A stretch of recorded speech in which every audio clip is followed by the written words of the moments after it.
The Alternative Dig Talk. Real issues, real talk. Hi Rogers, can I ask you something? Shoot. What does corruption mean? Well, summarily, corruption is abuse of public power for personal gain or for the benefit of a group to which one owes allegiance. For example, when a public office is abused by an official accepting or soliciting a bribe. By the way, private people can be corrupt too, like bribing police officers to escape fines. Okay. So exactly how does that concern me? Well, do you pay taxes? I guess, yeah. What does that have to do with this? Everything. Because those taxes you pay are supposed to facilitate services you use, like water, electricity, roads construction, medicines in hospitals, name it. Okay, that is much bigger than I thought. But it can be stopped, right? Well, yes it can, although it may not be as easy as it sounds. And here is the reason why. Corruption roots are grounded in our country's social, political, economic, bureaucratic traditions and policies. So, what has kept it going this long? I mean, why don't we stop it? Well, the main reason why it has been here for so long is because institutions are weak, either as a result of poorly defined ethical standards of public service, weak administrative and financial systems, or ineffective watchdog agencies. What can we do to stop it?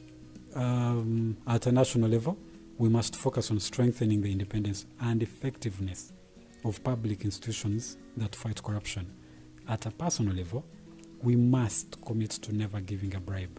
I promise I'll never give a bribe. Well, that's a great decision you have made. Me and you now have to spread this message to all our friends. If we all do our part, corruption will be no more. This message is brought to you by Alternative Digital.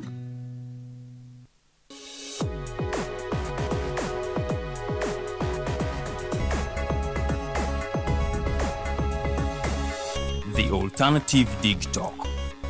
Real issues, real talk.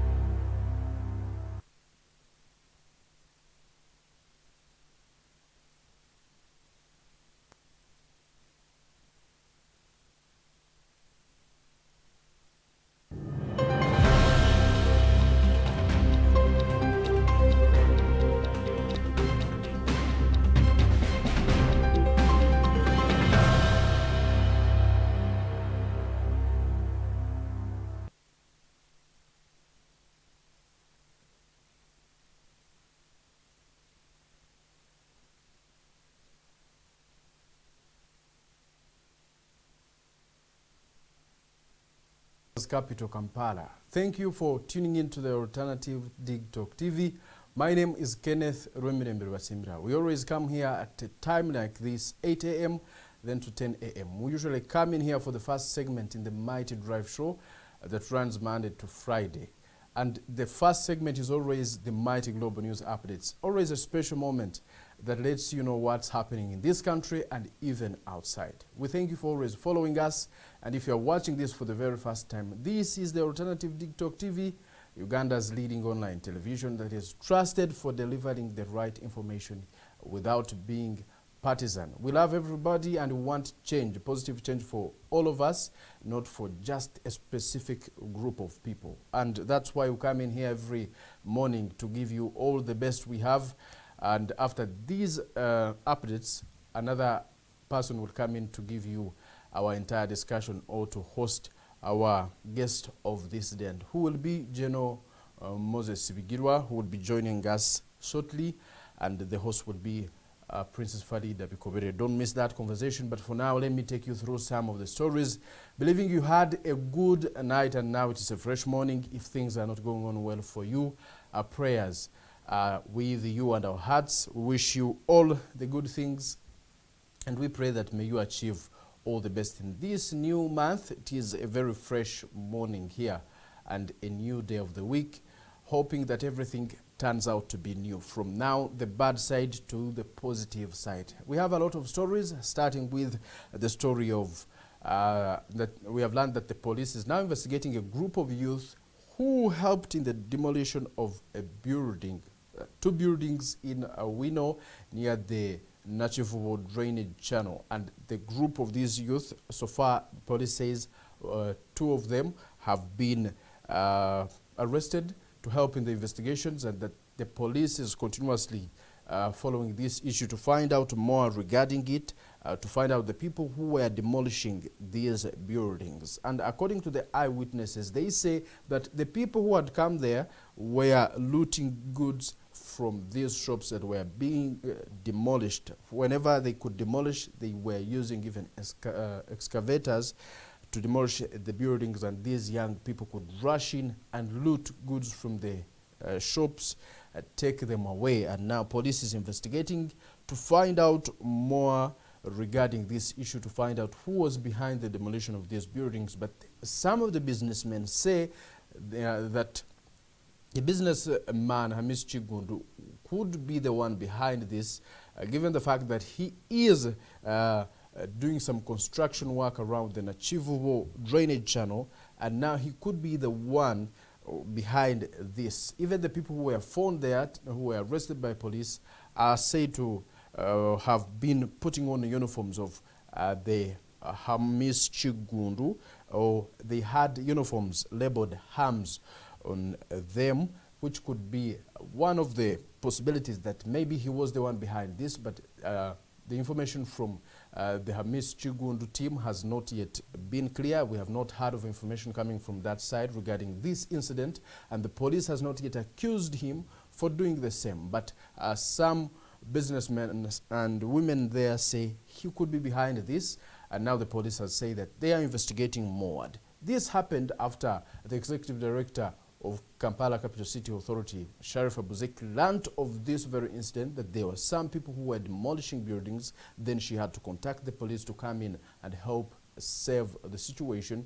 Then that's when the police rushed in, putting all the actions that were happening to a standstill. But up to now, the Kampala Capital City Authority says they did not have the demolition permit. The people who demolished these structures never had a permit to do so, which they say everyone to demolish a building in the city must have that permit, and that they are saying that whoever did it did not have that permit. We are following up to find out more regarding that. If the police releases another report, we will be here to help you understand what happened at that particular end. But for so long, these businessmen and women have been bitter about these operations, especially by the investors who come and invest money, leading now to destruction of such buildings. Some of them are taken away from their premises and relocated to other areas. Now the business community within Wino and around the Nachivubo drainage channel say that the government should help them not to be mistreated by these businessmen or business operators called investors. Away from that, yesterday we were celebrating the Women's Day all over the world, and Uganda joined the world in celebrating the Women's Day. The president sent his vice president, Jessica Lupo, was the one who represented him at Color Independence Grounds, and the president praised women for being hardworking. The president, in his speech that was read by the vice president, Her Excellency Jessica Lupo, said that women have proved to be better leaders than men. President Museveni says that at least the women in government have proved to be more hardworking than men, giving them a plus. Now the ladies, and they are saying that they can be good people, they can work harder even more than men, and now that they should be supported by the government. The president talked of all the initiatives that had been put in place to empower women, to see that they are out of poverty, and President Museveni emphasized the issue of eradicating poverty from homes, saying that if the women lead, poverty will be out of these homes, that when women benefit, the entire country benefits, and now that the government will continue to support them But of course, they are facing some of the challenges, and some of the most highlighted challenge was domestic violence in the homes. They are saying that some women are still mistreated in their homes, and they are continuously condemning these actions being done onto them. There are some women who are still being isolated and discriminated from some communities, and they are continuously calling upon all the people to respect the rights of women and also embrace them as equals. See them as people who can do what men can as well do, and not be mistreated and taken for granted. They can do wonders, they can do great things, and they were praised by the president, and still they are promising that the country will be better. They will continuously do what is right, and that they have proved beyond reasonable doubt that they can work hard. Now we also celebrate the women, and we are happy that you are now outperforming the men. The competition remain there to see that the productivity of this country and the development is increased because of this healthy competition. And outside the story, we are also learning that the PFF women, People's Front for Freedom, did not celebrate Women's Day. Much as the country was celebrating Women's Day, the members of the People's Front for Freedom, especially the women, did not celebrate it, saying that most of their fellows are behind bars. They were arrested on political-related charges, and that there is no reason as to why these women from the People's Front for Freedom should join the country in celebrating Women's Day. That they have a lot of pain in their hearts, and they cannot support such a day. They cannot celebrate it because there is nothing to be proud of in this country regarding the rights of women, regarding the freedoms of women. And these were led by Ingrid Tunawe, among other people who were there. As you're seeing on that screen, several top officials in the People's Front for Freedom were there, and they were calling upon immediate release of some of the political prisoners who were taken on political or related charges. They are saying that in Uganda here, the women are not treated well, given the fact that some of their fellows were mistreated, taken to prison in ways that humiliate their dignity, and that there is no reason as to why here in our country, Uganda, we should celebrate Women's Day. And they are continuously calling upon all the people to reject all the injustices being done onto the women. You can tell us what you think about this. Do you think Uganda should celebrate the Women's Day? Oh, we have a lot of we have a long way to go. We are still backwards. You can share with us your opinion in the comment section, and our team will go through it to understand what you think of that. Even the people who will come to watch this video will also learn about your opinion. Now, outside, we are also getting more information regarding our land wrangles in the areas of Gomba. And this is not the first time this is happening in Gomba. We have heard several stories from Gomba regarding this same issue of land wrangles. Some people trying to grab land from the fellows. Now, the one Nakalembe is crying, asking the government to help her after her garden, her banana plantation and coffee plantation was cut down by unidentified individuals, though Nakalembe says it is a group of the people who want to chase her and her family from that land that could have cut down her plantation. And now she doesn't know where to go. Nakalembe says this is not the first time it is happening to her. Fake charges have for so long, so many times been put on to her, and she has been taken to prison several times, jailed because of fake charges that are being set up by the one who he says claims to be the owner of that land. The land, she says, is hers and her family members, the brothers and her children, and that the government should now help her to find what to do. That the one being accused is Mawaze Daniel. The police says is investigating this matter to find out more information regarding it, to find out what could have caused this, and to find a lasting solution for her. Nakalembe says the government has not helped her the police has for so long ignored her. She hasn't received enough help from these institutions, and now she is continuously calling upon all the stakeholders to come in and help in getting her a better putting her into a better situation than she is in now, given the fact that she now doesn't know what next. She doesn't even have what to eat since her garden was cut down. The banana plantation was cut down, even the coffee plantation that was helping her earn some money to pay school fees for her children and the little brothers who are still going to schools, that she doesn't know where to get that money anymore because all the alternative sources of income have been put to an end, and is calling upon the government to help.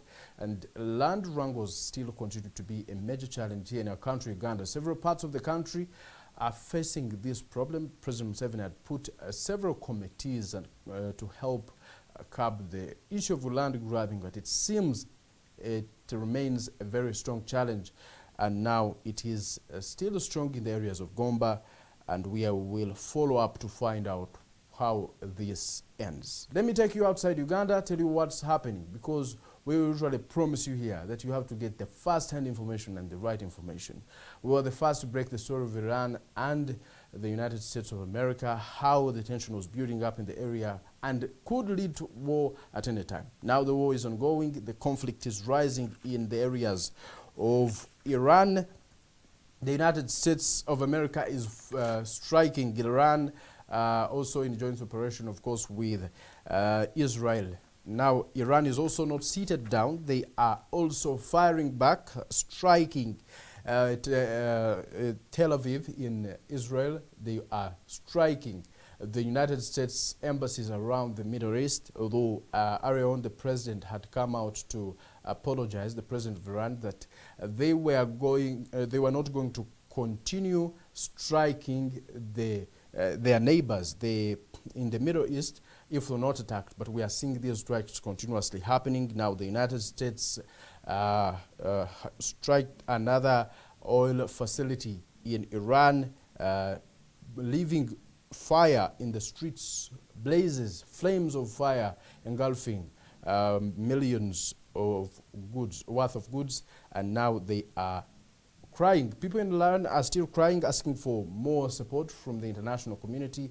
to condemn these acts being done onto them, but they are saying they will not give up. They will not surrender their sovereignty to the United States of America and Israel. They are saying they still have the capacity to fight back and to maintain the war at this pace for more 6 months without ceasing. And that is the information coming in from Iran. But the information, the more information coming in indicate that another supreme leader has been appointed, and that is the son of the slain leader Ayatollah Ali Khamenei, who was killed during an airstrike done by the United States of America and Israel. And now the new supreme leader is Mojtaba Khamenei, is the new supreme leader of Iran. Much as we had heard from the top officials in Iran saying that they could not disclose who the next supreme leader would be because that would put him at risk of being targeted by their enemies. That is the United States of America and Israel. But finally they have come out and declared that Mojtaba Khamenei is the new supreme leader of Iran. And Mojtaba is the son of Ayatollah, the slain leader, the one who was killed, is the son of Ali Khamenei, and he was now elected by a council of clerics, and he will be now the country's third supreme leader of Iran. And now we are also learning that the United States is saying he could be more of a threat, like more even than his father, the late father now. But we are gathering more information regarding this incident. But the war is continuously leading to more loss of lives in the region, in the Middle East, in the in Iran, and of course, even there were attacks in Tel Aviv, in Israel, being carried out by Iran. Iran is saying they are continuously doing this, but now where the problem is that the United States of America and Iran are putting in a lot more. It is more expensive to maintain. The war is very expensive for these two countries to maintain because the Shahed drones that are being used by Iran cost way less than the missile interceptors. It costs around $35,000 for Iran to create one Shahed drone, which can be used to strike heavily their enemies. And now the United States of America and Israel require over $3.7 million to put down one Shahed missile. This is very expensive for them to continue, but the United States of America and Israel say they will not give up. They will have to totally remove the Ayatollah regime and make sure Iran has democracy, but Iran is also saying they will die defending their country. And that marks the end of the Mighty Global News Updates. Always a good moment that we share some of these stories that are happening in this world to help us make an informed decision. My name is Kenneth Rweminemberwa. The princess is already here in studios. She will take you over. For now, good morning.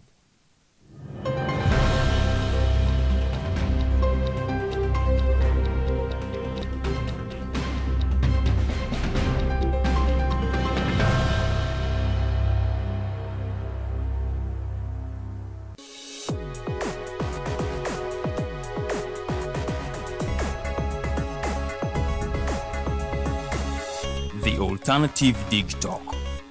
Real issues, real talk. Hi, Rogers. Can I ask you something? Shoot. What does corruption mean? Well, summarily, corruption is abuse of public power for